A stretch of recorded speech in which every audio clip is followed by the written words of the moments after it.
الحمد للہ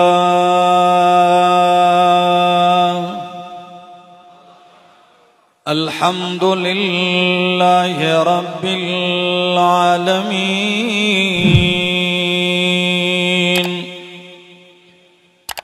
والعاقبۃ للمتقین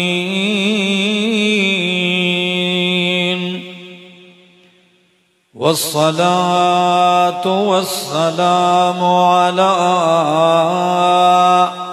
أشرف الأنبياء وإمام المرسلين وعلى آله وأصحابه وأهل بيته أجمعين أما بعد فأعوذ بالله من الشيطان الرجيم بسم الله الرحمن الرحيم وما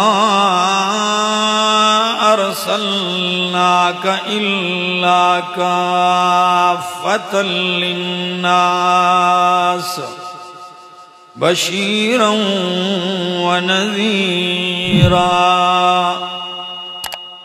ولكن أكثر الناس لا يعلمون وقال تعالى يا أيها النبي إنا أرسلناك شاهدا ومبشرا ونذيرا وداعيا إلى الله بإذنه وسراجا منيرا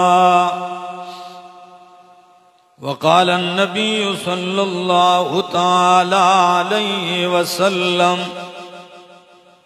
إنما أنا رحمة مهداة وقال النبي صلى الله تعالى عليه وسلم إنما بعثت معلما وقال النبي صلى الله تعالى عليه وسلم إنما بعثت لأتمم مكارم الأخلاق سبحان ربك رب العزة عما يصفون وسلام على المرسلين والحمد لله رب العالمين. انتہائی قابل عزت، قابل احترام، ذی قدر و ذی وقار علماء کرام، طلباء اعظام اور ضلع سرگودا کی تحصیل شاہپور صدر اور اس جامع مسجد مہاجرین اور گرد و نواح سے آئے ہوئے میرے معزز مکرم دوستو، السلام علیکم. کئی مہینے قبل آج کی یہ تاریخ مجھ سے لی گئی تھی. غالباً 1 دن 2 دن قبل میں نے ان کو اطلاع کی کہ میں حاضر نہیں ہو سکتا،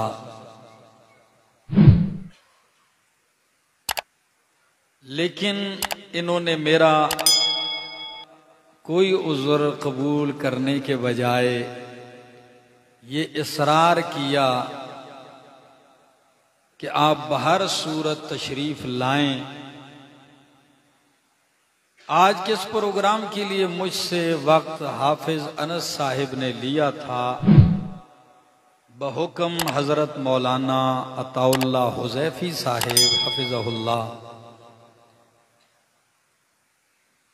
پھر کل مجھے میرے استاذ، میرے شیخ، میرے مربی، شیخ القرآن مولانا محمد طیب طاہری صاحب حفظہ اللہ تعالی ورعاہ کا فون آیا اور انہوں نے کہا کہ ساتھی رابطہ کر رہے ہیں اور مجھ تک رسائی کی ہے انہوں نے کہ آپ ان کو حکم دیں تو آپ جائیں۔ تو میں نے کہا اب تو جو مرضی ہو جائے، اب تو حاضری ہے یقینی۔ تو الحمدللہ آپ کے پاس حاضر ہوا۔ کافی دیر سے ہم پاس ہی ہمارے انتہائی محبت کرنے والے چودھری راشد صاحب کے پاس قیام کیا۔ انہوں نے اتنی محبت بھری گفتگو کی۔ مولانا عطا اللہ حذیفی صاحب فرمانے لگے کہ 4 سال سے ہم آپ کا وقت لے رہے ہیں اور 4 سالوں میں یہ پہلی مرتبہ ہمیں وقت ملا ہے۔ اور راشد صاحب نے کہا کہ اب چونکہ آپ آئے ہیں تو ہمارا اگلا مطالبہ اب یہ ہے کہ اگلی بار اب آپ نے آنا ہے تو اپنے استاذ کا وقت بھی لے کے آنا ہے، حضرت شیخ صاحب کا۔ تو میں نے ان سے کہا چلو یہ میری ذمہ داری ہے، یہ ان کی محبتیں ہیں، یہ ان کا پیار ہے، ان کا خلوص ہے۔ عجیب بات ہے دوستو، پہلی مرتبہ آپ کے اس علاقے میں اس مسجد میں آیا ہوں، کہاں کے پی کے پختونخوا کا ایک پٹھان اور کہاں پنجاب کا یہ سینٹر۔ چاہیے تو یہ تھا کہ میں آپ کو دیکھتا، آپ کی مجلس میں آتا، مجھے کچھ اجنبیت لگتی ہوتا ہے، لیکن اللہ گواہ ہے اجنبیت نہیں لگی، مجھے اپنائیت لگی ہے۔ مجھے یوں لگا ہے کہ یہ اجنبی نہیں، یہ سارے میرے اپنے بیٹھے ہوئے۔ مجھ سے پہلے نعت خان نے ایک جملہ کہا، ہمارا اور آپ کا رشتہ کیا، کتنا پیارا جملہ تھا۔ تو ہمارا وہی رشتہ ہے جس نے ہمیں اجنبیت ختم کر کے ہمیں اپنا بنا دیا اور وہ دوریاں ختم کر دی۔ دوستو اختصار کے ساتھ گفتگو کروں گا، دل و دماغ کو حاضر رکھیے تاکہ قرآن مقدس کی برسات ہو تو برتن میں کچھ پڑ جائے۔ میری باتیں سمجھ میں آ رہی ہیں؟ پنجابی مجھے نہیں آتی، سرائکی بھی نہیں آتی، سمجھ لیتا ہوں، ہاں البتہ ہند کو آتی ہے۔ ہند کو اور آپ کی پنجابی کافی تقریباً ایک ہی ہے۔ تو اگر یہ آپ کو سمجھ نہ آئی میری بولی تو پھر میں پشتو میں شروع ہو جاؤں گا، شاید وہ آپ کو سمجھ میں آئے۔ میرے دوست ذرا محبت سے کہو سبحان اللہ۔ اللہ رب العزت نے انسانوں کی کامیابی کامرانی کے لیے 2 ہستیوں کا انتخاب کیا، 2 سلسلے اللہ نے جاری کیے۔ ایک سلسلے کو ہم یہ کہیں کہ انسان کی ہدایت اور اصلاح کے لیے اللہ نے ایک نصاب اتارا جو آسمانی کتابیں، اور اس نصاب کے ذریعے انسانوں کی اصلاح کرنے کے لیے اللہ رب العزت نے انبیاء کا سلسلہ جاری فرمایا۔ ہر نبی کو مصلح بنایا اور ساتھ نصاب اصلاح عطا فرمایا۔ یہی وجہ ہے کہ جب سیدنا نوح علیہ السلام سے پہلے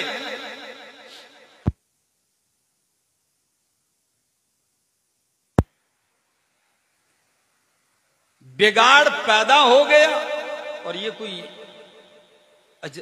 عجیب بات نہیں ہے بگاڑ کا ہونا، کہ انسان پیدا ہی 4 چیزوں سے ہے۔ کتنی چیزوں سے بنتا ہے؟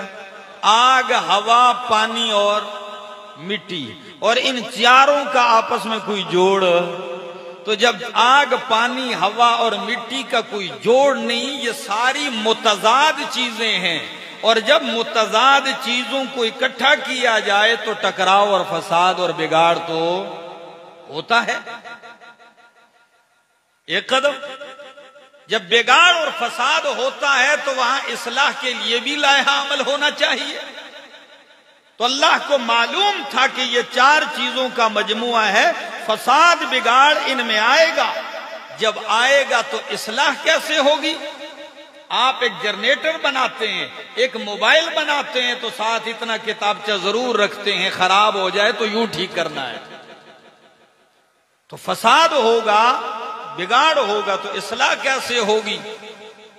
اب اس کے لیے اللہ رب العزت نے 2 سلسلے جاری فرمائے. چونکہ انسان پیدا ہے، بنا ہے 2 چیزوں سے. پہلے میں نے 4 کہا، اب مختصر کرتا ہوں 2 چیزوں سے، روح اور جسم سے. بولو کس سے؟ انسان روح اور جسم سے ہے. اب روح اوپر سے آیا، جسم نیچے سے پیدا ہوا. جسم مٹی کا ہے، روح اوپر سے آیا. اچھا، تو جب بدن جسم کے اندر بگاڑ ہوتا ہے تو ہم جسمانی معالج کے پاس جاتے ہیں. وہ کہتا ہے فلاں سبزی کھاؤ، گوشت نہ کھاؤ، موٹا گوشت نہ کھاؤ، یہ کھاؤ، یہ نہ کھاؤ. یہ چیزیں ہیں. اس فساد اور بگاڑ کو دور کرنے کے لیے غذا اور علاج اور دوا بھی زمین سے بنائی. روح اوپر سے آیا، اس کے بگاڑ کو ختم کرنے کے لیے اللہ رب العزت نے علاج بھی اوپر سے اتارا. اب جب بگاڑ نوح علیہ السلام کے دور میں پیدا ہوا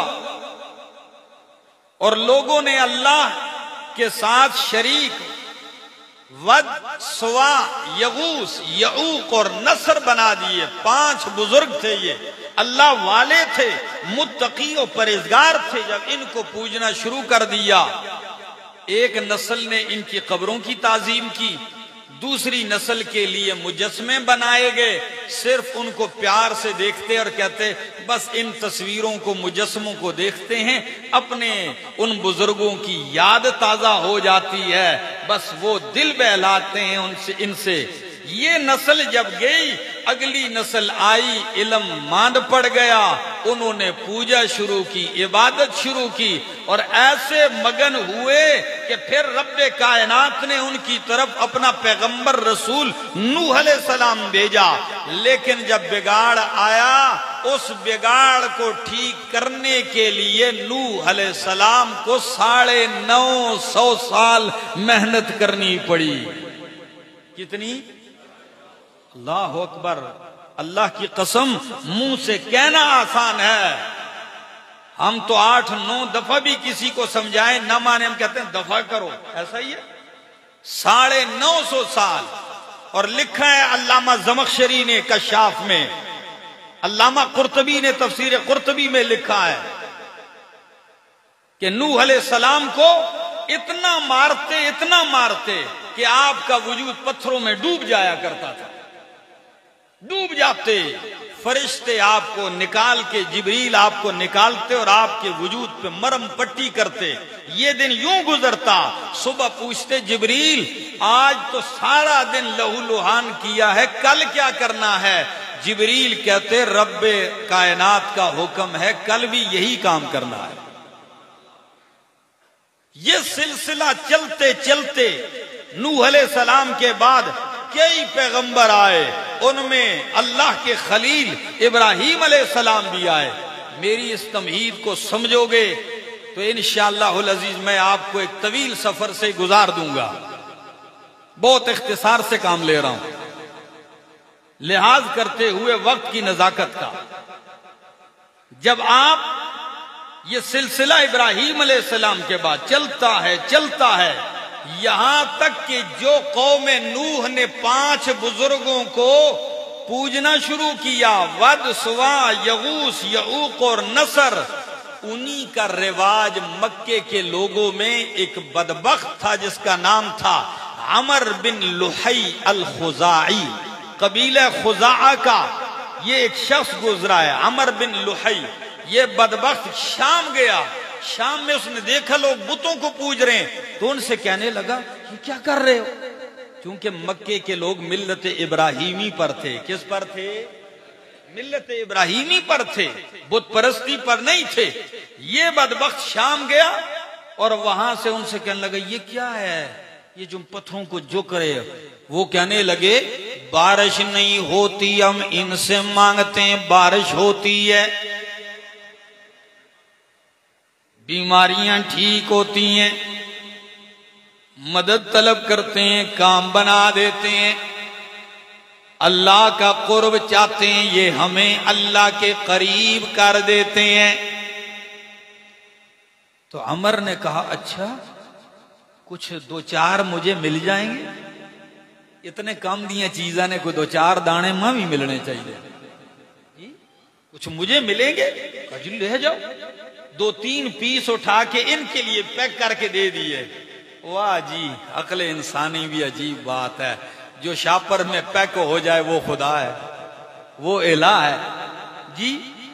لیکن یہ بات نہ اس دور کے مشرک کو سمجھ آئی اور نہ آج کے دور کے مشرک کو سمجھ آئی.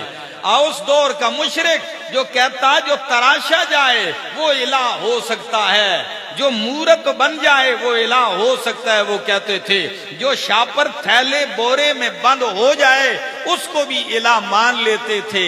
آج کے مشرک کو بھی سمجھ نہیں آتی جو کفن میں پیک ہو جائے قبر میں دفن ہو جائے اس کو بھی الہ مان لیتے ہیں.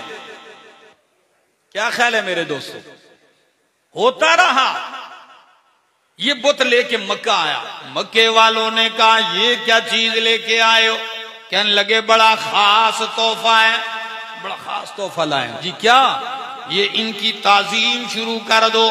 اب لوگ حج کے لیے آ رہے ہیں، تعظیم شروع ہو گئی، عبادت شروع ہو گئی. چلتا رہا سلسلہ. اتنے بنا لیے گئے، ہر قبیلے نے اپنے لیے نیا نیا الہ بنا لیا، ہر بستی نے ہر خاندان نے بنا لیا. نام ان کی یہ لات منات عزا ہبل. اور یہ عمر بن لحی پہلا لعنتی پہلا ملعون ہے، پہلا وہ بت پرستی کا ایجاد کرنے والا، مکے میں ملت ابراہیمی کو بت پرستی میں بدلنے والا. یہی وہ بدبخت تھا عمر بن لحی. اس نے کہا کہ بت تو بہت سارے ہیں لیکن قومی بت سب سے بڑا سردار لات ہوگا. کیا نام تھا اس کا؟ لات. یہ قومی بت ہے. یہ قومی پھل ہوتا ہے، قومی کھیل ہوتا ہے، قومی سبزی ہوتی ہے. یہ ان کا قومی الہ تھا. یہ بنائے گئے.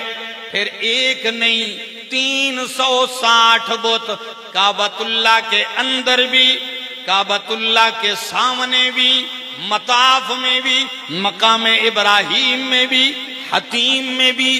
صفا و مروہ پہ 2 بت رکھے ہوئے جن کا نام ہے نائلہ اور اصحاف. یہ رکھے ہوئے ہیں. توحید کے اس مرکز کو بتوں سے بھر دیا. جب یہ کام ہوا اب سارے کوئی کہتا لات الہ، عزا الہ، منات الہ، ہبل الہ، نائلہ اور اصحاف الہ. جب یہ سارے کے سارے پڑے ان کی الوہیت کی گواہیاں دے رہے تھے تو اللہ نے فرمایا اِنَّا ارسلناک شاہدا، اِنَّا ارسلناک شاہدا. میرا پیغمبر تیرے آنے سے پہلے لات کی الوہیت کی گواہیاں دینے والے، منات و عزا و ہبل کی گواہیاں دینے والے تو موجود ہیں. شرک کے اس گڑھ میں نے تجھے اپنی توحید کا گواہ بنا کر بھیجا ہے. یہ میں نے آپ کے سامنے خطبے میں آیت پڑھی، سورۃ الاحزاب کی آیت نمبر 45. قرآن کہتا ہے یا ایھا النبی انا ارسلناک شاہدا، یقیناً ہم نے آپ کو شاہد بنا کر بھیجا. شاہدن کا ایک معنی گواہ ہے، چونکہ آپ توحید کی گواہیاں دینے والے ہیں. اللہ کی قسم ہے صفا پہاڑی پہ بھی یہی گواہی دی ہے. یہ نہیں کہا کہ حالات سنبھل جائیں پھر گواہی دوں گا، لوگ پہلے نرم ہو جائیں پھر گواہیاں دوں گا، پہلے لوگوں کا ماحول بنا دوں پھر گواہی گالیاں دوں گا نہیں. پہلا دن ہے, پہلا موقع ہے, آپ کھڑے ہو کے کہتے ہیں یا ایھا الناس قولوا لا الہ الا اللہ تفلحوا.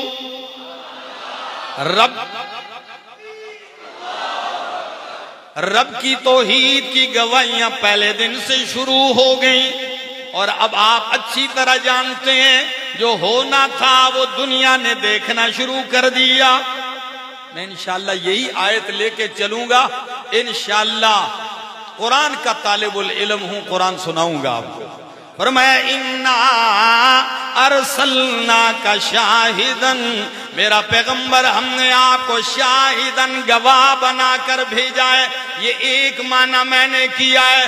دوسرا معنی میرے شیخ القرآن مولانا محمد طیب طاہری صاحب ذکر کرتے ہیں اپنے والد گرامی سے, وہ بھی نقل کرتے ہیں شاہ ولی اللہ محدث دہلوی رحمہ اللہ سے, شاہ عبد القادر محدث دہلوی رحمہ اللہ سے, کہ شاہدن کا معنی ہے میرا پیغمبر میں نے آپ کو حق بیان کرنے والا بنا کر بھیجا ہے. اب آپ کہیں گے شاہ پور والوں کہ شاہدن کا معنی حق بیان کرنے والا, یہ آپ نے کیسے کر دیا؟ میں آپ سے کہنے لگا ہوں دونوں معنوں میں کوئی تضاد نہیں, کوئی ٹکراؤ نہیں, کہ گواہ بھی جو دیکھتا ہے وہ مجمع میں, جرگے میں, عدالت میں بیان کرتا ہے, حق بیان کرنے والا, اور گواہ بھی جو حق اور حقیقت دیکھتا ہے اس کو جرگے میں آ کے کیا کرتا ہے؟ بیان کرتا ہے. میں نے یوں دیکھا ہے.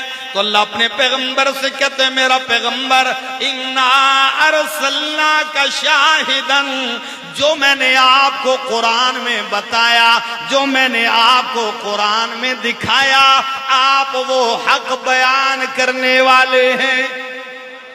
انا ارسلناک شاہدن ومبشرا. دوسری صفت, میرا عنوان اور تھا, حذیفی صاحب نے کہا آپ کا عنوان سیرت النبی, میں نے کہا ٹھیک ہے ہمارا کام ہی ہے. فرمایا انا ارسلناک شاہدن ومبشرا. دوسری صفت کیا ہے؟ مبشرا, آپ بشارت دینے والے ہیں, خوشخبری دینے والے ہیں. پیغمبر کی یہ صفت بھی ہے, کیا دینے والے ہیں؟ خوشخبریاں دینے والے ہیں. یقین کیجئے جہنم کے گڑھے پہنچ کر تباہ ہو جانے کے قریب پہنچنے والی قوم کو وہاں سے نکال کر جنت کی بشارتیں سنانے والا کون ہے؟ میرا پاک پیغمبر فرمایا ان مبشرہ, آپ مبشر ہیں. قرآن کہتا ہے بشر المؤمنین بأن لهم من اللہ فضلا کبیرا.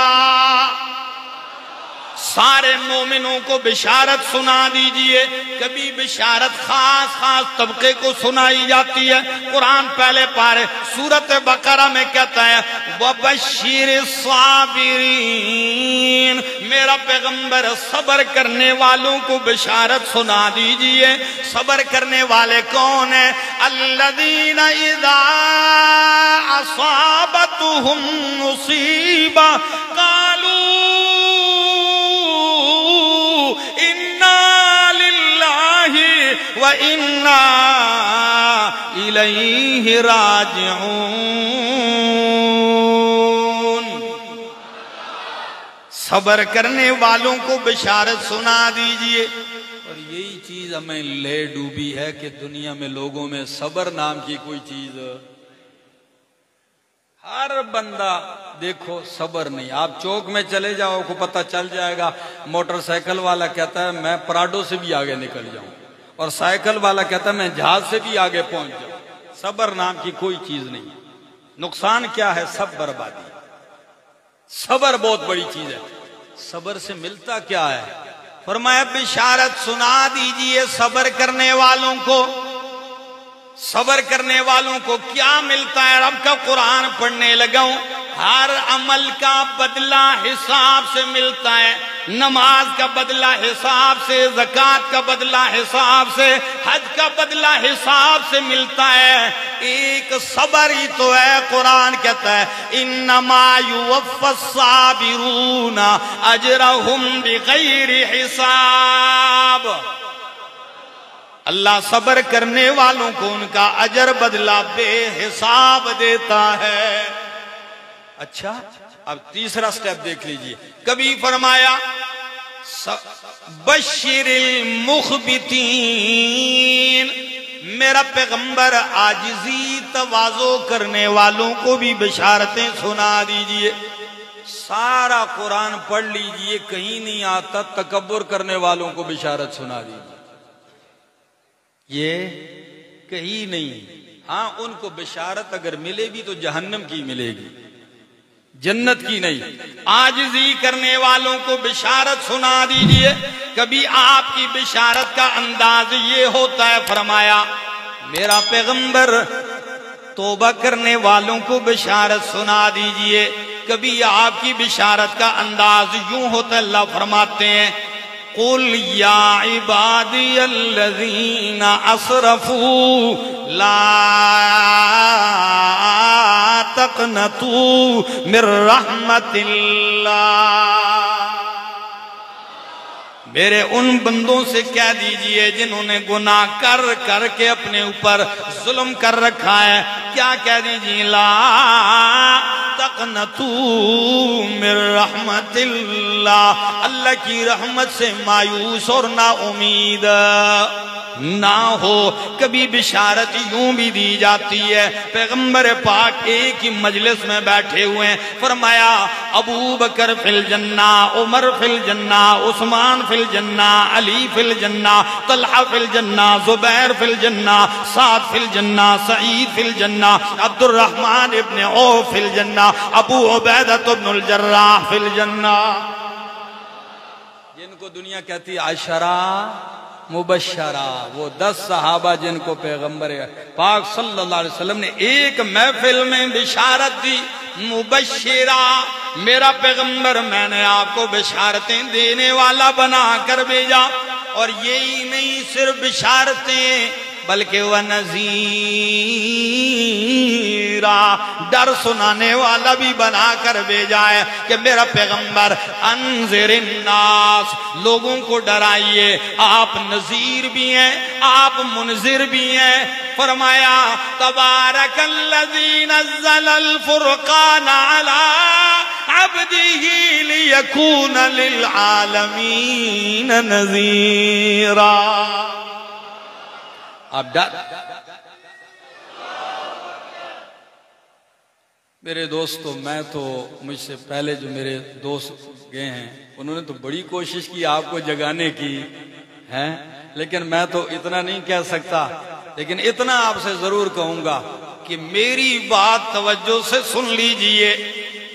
جدائی کی گھڑی سر پہ کھڑی ہے، ہو سکتا ہے پھر ملاقات نہ ہو سکے، یا نہ مل سکیں، یا اگلے سال یہاں پروگرام حذیفی صاحب کروائیں، ہم میں سے کئی خاک میں پڑے ہوں، گزشتہ سال کئی ہوں گے، سال نہیں ہوں گے، تو اس لیے بس یہ لمحے سن یاد رکھ لیجئے۔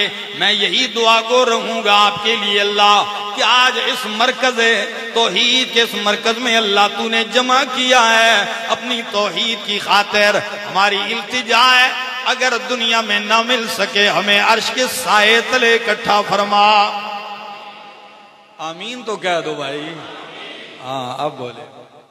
فرمایا مبشرا و نذیرا، آپ ڈرانے والے، میرا پیغمبر توحید کا انکار کرنے والوں کو ڈرائیے، شرک کا پرچار کرنے والوں کو ڈرائیے، گناہوں سے لت پت ہونے والوں کو بھی ڈرائیے، قیامت کے منکرین کو ڈرائیے۔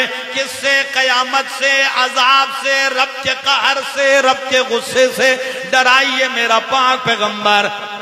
یہ نہیں کہ اللہ کے پیغمبر صلی اللہ علیہ وسلم ساری زندگی خالی فضائل سنائے، نہیں، مبشر بھی تھے، فضائل بھی سنائے، لیکن آپ نے ڈرایا بھی۔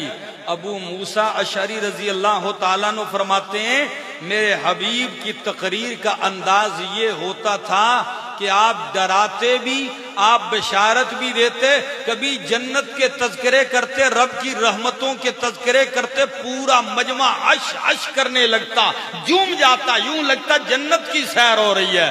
اور جب آپ اللہ کی گرفت اور قہر اور عذاب کے تذکرے کرتے تو یوں لگتا کہ بس کہیں ابھی آ نہ جائے، یہ کیفیت ہوتی۔ ایک الفاظ روایت کی کیا ابو موسیٰ شریف فرماتے ہیں ذرفت منہ العیون، مجمع کی آنکھوں سے آنسو کی برسات جاری ہو جاتی، لوگ ایسے رونے لگتے۔ ایسا بھی نہیں ہوتا تھا۔ یہاں لاہور میں مدرسے کے اندر کچھ لوگ آئے، کہا جی ہمارے علاقے کے لیے کچھ امام خطیب دے دو، اچھا سا خطیب ہو، قاری بھی سونا جا ہوئے، آواز بھی اچھی ہوئے، بولتا بھی اچھا ہو، دے دو۔ انہوں نے ایک امام دیا، جاؤ۔ وہ امام گیا 3-4 جمعے اس نے پڑھائے عذاب الہی پر، جہنم کے اوپر۔ چوتھے جمعے کے بعد ہفتے کو سارے مقتدی اس امام کو بھی لے کے تو جرگہ خود آئے، کہنے لگے جی مدرسے کے محتمم صاحب جی یہ امام واپس کر سکو، یہ سانو نہیں چاہیے۔ بھائی کیوں نہیں چاہیے؟ کہا جی اس کو سرا نرو عذاب ہی عذاب ہے، جنت نائری شے ہی کوئی نہیں، نہ ہمیں رات کو حرام آتا ہے، نہ ہمیں بچوں کو ڈرا دیا، ہم بس ڈر ہی ڈر ہے۔ اللہ کے بندے یہ نہیں، ڈرائیے بھی، بشارت بھی سنائیے۔ قرآن کریم کا انداز ہے، بشارتیں بھی قرآن سناتا ہے۔ فرمایا مبشرا و نذیرا، اور اگلی صفت آپ کی سیرت مصطفیٰ سننے والوں فرمایا وداعیا الی اللہ، ہائے ہائے، وداعیا الی اللہ، میرا پیغمبر گواہ آپ کو بنایا، بشیر آپ کو بنایا، مبشر آپ کو بنایا، نذیر بنایا، کس لیے؟ داعیا الی اللہ، کہ آپ دعوت دینے والے ہیں، آپ پکارنے والے ہیں، آپ بلانے والے ہیں، الی اللہ، کس کی طرف؟ میرے پاک پیغمبر کی پہلے دن سے لے کر ساری زندگی دیکھ لیجئے، آپ نے پہلے دن بھی پکارا لا الہ الا اللہ، اللہ کی طرف دعوت تھی۔ آپ نے عکاظ کی منڈی میں لہو لعان ہو کے بھی داعیا الی اللہ، اللہ کی طرف پکارا۔ آپ نے مکے کے چوک میں خون میں آلودہ ہو کے بھی رب کو پکارا۔ آپ نے اوجری کے نیچے دب کر بھی اللہ کی طرف دعوت دی ہے۔ آپ نے طائف کے بازار میں کئی میلوں تک پتھروں کی برسات میں کہ آپ کے سر مبارک کا خون نالین میں جم جاتا ہے، لیکن آپ کی زبان پہ یہی ہے لا الہ الا اللہ۔ آپ اس وقت بھی داعی الی اللہ تھے، دعوت دے رہے تھے اللہ کی طرف۔ میرے دوستو آئیے، آپ نے مکہ چھوڑا داعیا الی اللہ، اللہ ہی کی طرف دعوت دینے والے۔ اور یہاں ایک جملہ کہنے لگا ہوں، قرآن دعوت بھی بتاتا ہے میرا پیغمبر، ادعو الی سبیل ربک بالحکمت والموعظۃ الحسنہ۔ اللہ کتنا پیارا انداز ہے۔ فرمایا ادعو الی سبیل ربک، کس کی طرف پکاریے؟ رب کے راستے کی طرف پکاریے، کیونکہ جب راستہ رب والا ہوگا تو رب کے راستے پہ چلو گے تو پہنچو گی بھی کس کے پاس؟ رب کے پاس پہنچو گے۔ سورت انعام میں قرآن نے ایک عجیب انداز اپنایا، فرمایا وَأَنَّ هَذَا صِرَاطِي مُسْتَقِيمًا، وَأَنَّ هَذَا صِرَاطِي مُسْتَقِيمًا فَاتَّبِعُوهُ وَلَا تَتَّبِعُوا السُّبُلَ فَتَفَرَّقَ بِكُمْ۔ سورت انعام 152 نمبر آیت۔ شاہپور صدر والوں، آیت تو میں نے پڑھی ہے، سنی ہوگی بارہا آپ نے، پر احمد جمشید ایک حدیث ملانے لگا ہے کہ میرے پاک پیغمبر معلم قرآن تھے۔ سمجھایا کیسے؟ آپ آ رہے ہیں، ریت ہی ریت پڑی ہے، نبی علیہ السلام ایک دم مجمع کو ٹھہرا لیتے ہیں، ٹھہر جاؤ بھائی ٹھہر جاؤ، سب کو روک لیا، زمین پہ یوں لکیر کھینچی، کیا کھینچی؟ سیدھی لکیر کھینچی، اور دائیں بائیں چھوٹی چھوٹی بہت ساری لکیریں کھینچی۔ اس انداز کو سمجھو گے، آیت سمجھانے کی انتہا کر دی۔ ایک سیدھی لکیر اور اس کے دائیں بائیں چھوٹی چھوٹی کئی لکیریں کھینچی۔ حضرت عبداللہ ابن مسعود رضی اللہ تعالیٰ عنہ فرماتے ہیں خط لنا رسول اللہ صلی اللہ علیہ وسلم خطا مستقیما وخط عن یمینہ ویسارہ خطوطا، دائیں اور بائیں چھوٹی چھوٹی لکیریں کھینچی۔ پھر جب آپ نے وہ سیدھی لکیر تھی اس پہ انگلی رکھ کے یہ آیت پڑھی، فرمایا وَأَنَّ هَذَا صِرَاطِي مُسْتَقِيمًا، کہ اللہ فرماتے ہیں یہ میرا راستہ ہے سیدھا میری طرف۔ فرمایا یہ چھوٹے چھوٹے کیا ہیں؟ فرمایا قرآن کہتا ہے وَلَا تَتَّبِعُوا السُّبُلَ فَتَفَرَّقَ بِكُمْ عَنْ سَبِيلِهِ، گڈ وڈ راستوں پہ نہ چلو، قرآن والے راستے کی طرف آ جاؤ، یہ سیدھا رب کی طرف جاتا ہے۔ فرمایا ادعو الی سبیل ربک بالحکمت، میرا پیغمبر رب کے راستے کی طرف بلا، پر کیسے بلا؟ بالحکمت، کس کے ساتھ؟ اللہ، بالحکمت، حکمت کے ساتھ بلا، والموعظۃ الحسنہ، اور بہترین نصیحت کے ساتھ بلا، وجادلہم باللتی، اور جو آپ سے بحث کرنے لگے، مناظرے کرنے لگے، آپ سے تکرار کرنے لگے تو ان سے بحث کیجئے، لیکن کس طریقے کے ساتھ؟ باللتی ہی احسن، اس طریقے کے ساتھ جو اچھا ہو، درست طریقہ ہو۔ اب اللہ رب العالمین نے 3 جملے ذکر کیے ہیں۔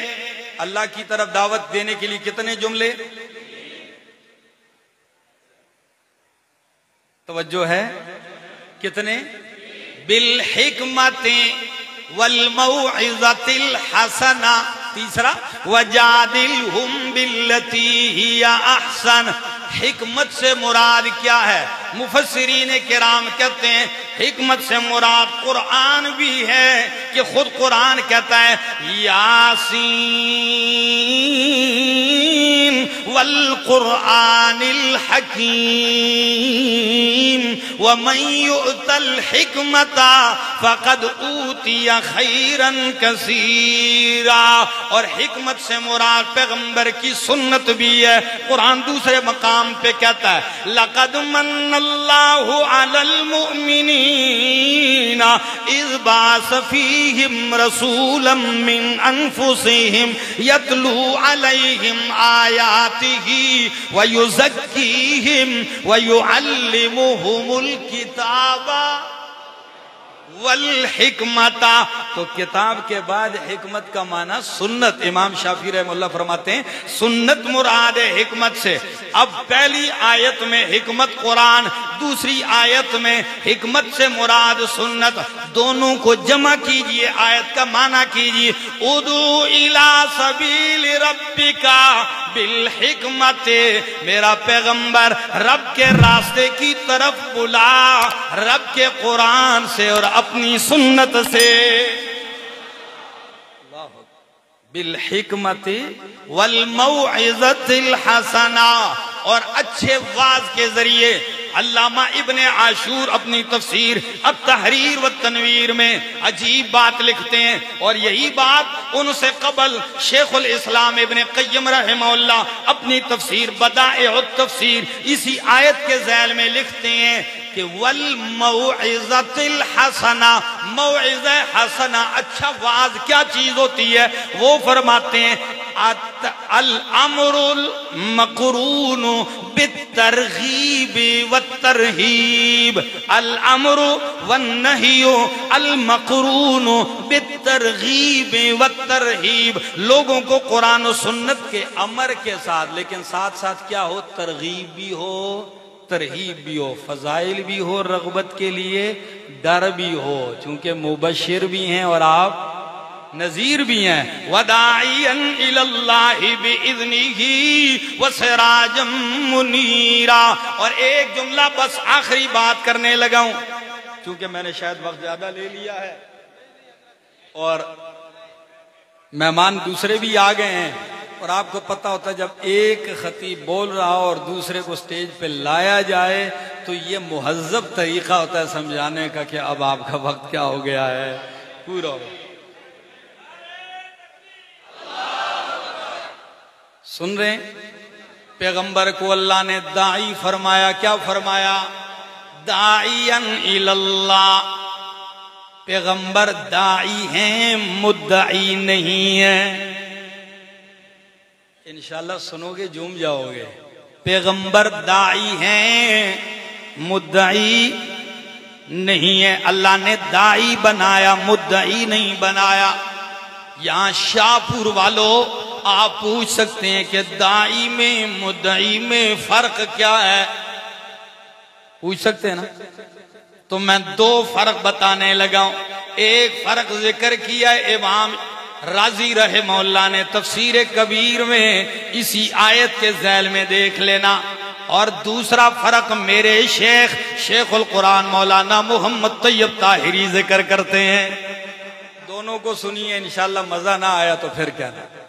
امام رازی کہتے ہیں وَدَاعِيًا إِلَى اللَّهِ، میرا پیغمبر آپ داعی ہیں، آپ کو رب نے داعی بنایا، مدعی نہیں بنایا۔ چونکہ امام رازی مناظر تھے، متکلم تھے، تو وہ مناظرانہ انداز میں کہتے ہیں کہ مناظر جو مدعی ہوتا ہے اس کی تعریف ہوتی ہے المدعی من یدعی خلاف الظاہر۔ مدعی اس کو کہتے ہیں جو ظاہر کے خلاف دعویٰ کرے۔ ایک بندہ دن 12 بجے کھڑے ہو کے کہے جی میرا دعویٰ ہے، میں مدعی ہوں، سورج طلوع ہے، ہم کہیں گے چول بیٹھ جا، تجھے دعوے کی ضرورت ہی نہیں، سب کو پتہ ہے طلوع ہے۔ کیا خیال ہے؟ لیکن وہ مدعی تب بنے گا جب وہ دن 12 بجے کہے کہ آج سورج طلوع، اب ہم کہیں گے مدعی ہے، اس نے ظاہر کے خلاف دعویٰ کیا ہے۔ تو امام رازی فرماتے ہیں میرا سونا آپ داعی ہیں، مدعی نہیں۔ مدعی کا دعویٰ ظاہر کے خلاف ہوتا ہے۔ تو میری توحید بیان کرنے والا ہے اور میری توحید کی بات سورج سے زیادہ ظاہر ہے۔ توحید کی بات خلاف ظاہر نہیں، دن چڑھے سے زیادہ ظاہر ہے۔ اور دوسرا فرق میرے شیخ القرآن مولانا محمد طیب طاہری ذکر کرتے ہیں، وہ کیا ہے؟ شاہپور والوں سنیے، وہ فرماتے ہیں مدعی اس کو کہتے ہیں جو اپنے دعوے سے دستبردار ہو سکے۔ آپ نے عدالت میں دعویٰ کیا، آپ مدعی ہیں، کیس لگا ہے، وکیل لڑ رہے ہیں، جھگڑ رہے ہیں، کیس جاری ہے، کسی نے جرگہ بھیجا آپ سے کہا وہ بھائی خدا کا واسطے یہ اپنا دعویٰ واپس کر۔ جب آپ نے دعویٰ واپس کیا، مدعی دعویٰ چھوڑ دے، جھگڑا کیا ہو جاتا ہے؟ بھائی میں مدعی تھا، میں نے دعویٰ ہی واپس لے لیا۔ تو مدعی وہ ہے جو اپنے دعوے سے پیچھے ہٹ سکتا ہے۔ میرا پیغمبر تو مدعی نہیں ہے، زمین اپنی جگہ سے ہٹ سکتی ہے، میرا محمد اپنے دعوے سے نہیں ہٹ سکتا۔ میں نے آپ کو داعی بنایا، مدعی نہیں بنایا۔ وَدَاعِيًا إِلَى اللَّهِ بِإِذْنِهِ وَسِرَاجًا مُنِيرًا۔ آخری لمحات ہیں، ابو طالب کے پاس جرگہ آیا کہ آپ بھتیجے کو سمجھائیں، یہ کچھ نہ کچھ ہمارے ساتھ جوڑ توڑ کر لے۔ سارا قبیلہ نالاں ہے، سارا عرب نالاں ہے، ناراض ہیں، شکوہ گناہ ہے۔ نبی علیہ السلام کو بلایا چچا نے، نبی علیہ السلام تشریف لے آئے تو ابو طالب کہنے لگے یبن اخی، او میرے بتیجے، ہؤلاء رؤساء قومک، یہ سارے تیری قوم کے لیڈر اور سردار آئے، سارے نالاں ہیں، ناراض ہیں، کچھ ان کی مان لو۔ آپ کیا چاہ رہے ہیں؟ یہ سارے کہتے ہیں جی بس ہم ناراض ہیں. نبی علیہ السلام نے فرمایا یا امی، میں بتاتا ہوں دائی ہوتا کیا کون ہے. فرمایا یا امی، او میرا چاچا، انی ارید منہم کلمتا واحدتا، میں زیادہ نہیں، ان سے صرف ایک ہی کلمے کا مطالبہ کرتا ہوں. اذا قالوها، اگر وہ یہ ایک جملہ کہہ لیں تو تطیع لهم العرب وتؤدی الیہم العجم الجزیۃ، عرب ان کے تابع دار بن جائیں گے اور عجمی ان کو ٹیکس دینے پہ مجبور ہو جائیں گے. ایک کلمہ ہے. ابو جہل چونکہ لیڈر بننے کا بھی بڑا شوقین تھا کہ سارے میرے تابع دار ہوں، اور دوسرا اس بات کا بڑا شوقین تھا کہ پیسہ بھی آ جائے، کہ عجمی سارے ٹیکس دیں گے، اور کیا چاہیے. تو جب یہ جملے سنے تو کہہ لے ہاتھ ہاں، اتنا کام کا کلمہ ہے آپ کے پاس وہ جملہ، تو ہاتھ ہاں. بعض سیرت کی کتابوں نے لفظ یہاں تک لکھے، کہنے لگا عشرن، ایک کلمہ نہیں 10 لیا، جس میں یہ کمالات ہوں میں مانتا ہوں 10 لیا. نبی علیہ السلام نے کہا 10 نہیں، بس ایک ہی ہے. وہ کیا ہے؟ لا الہ الا اللہ. لا الہ الا اللہ. جب یہ کہا تو منہ چڑھ گئے، سب کے منہ بگڑ گئے، اور ابو جہل کہنے لگا اجعل الآلہۃ الہا واحدا ان ھذا لشیء عجاب. سارے آلہہ کو رد کر کے یہ ایک ہی الہ کا پرچار کر رہا ہے، یہ بڑی عجیب بات ہے، یہ تو ہماری سمجھ سے باہر ہے. پھر خود آفر کرنے لگے، لڑکی چاہیے پسند آپ کریں نکاح میں دیں گے، مال چاہیے ڈھیر ہم لگا دیں گے، لیڈری بھی آپ کو دیتے ہیں، بس یہ نہ کہیے کہ حاجتیں پوری کرنے والا اکیلا اللہ، یہ نہ کہیے. نبی علیہ السلام نے کہا چچا جب یہ میرا ایک جملہ ماننے کو تیار نہیں ہے تو پھر میری بھی بات سن لیجئے، میں دائی ہوں. اگر یہ سورج لا کے میرے ایک ہاتھ پہ رکھ دیں، چاند میرے دوسرے ہاتھ پہ رکھ دیں، اللہ کی قسم ہے میں اپنی بات سے پیچھے نہیں ہٹوں گا. وَدَاعِيًا إِلَى اللَّهِ بِإِذْنِهِ وَسِرَاجًا مُنِيرًا. آپ کو اللہ نے سراج منیر بنایا. کیا بنایا؟ زندگی رہی تو سراج منیر پہ 1 گھنٹہ بولوں گا انشاءاللہ. اگر میری زندگی رہی، آپ کو یہ بات یاد رہی، زندگی باقی ملاقات باقی.